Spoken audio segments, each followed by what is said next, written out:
In a dramatic turn of events surrounding the 2024 presidential debates, Robert F. Kennedy Jr. has opted to participate in an alternate debate following his exclusion from the CNN-hosted event.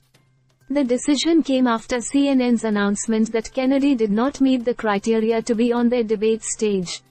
Kennedy, known for his outspoken views and advocacy, expressed disappointment over CNN's stance but remained determined to engage with voters through alternative means.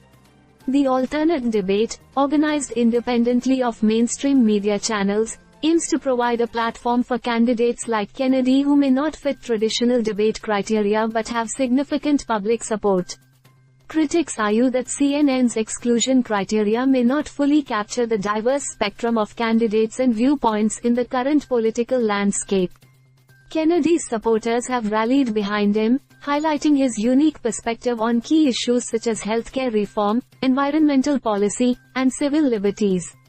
The controversy underscores ongoing debates about media influence in shaping electoral outcomes and the role of independent platforms in fostering democratic dialogue. Kennedy's decision to participate in the alternate debate is seen as a bold move to challenge conventional norms and ensure his voice reaches voters directly. As the election season progresses, the debate over who gets to participate and how debates are structured is likely to remain contentious.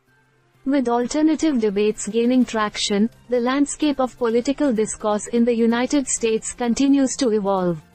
Kennedy's participation in the alternate debate signals a broader trend towards diversifying political discourse and challenging the dominance of major media networks in shaping public opinion.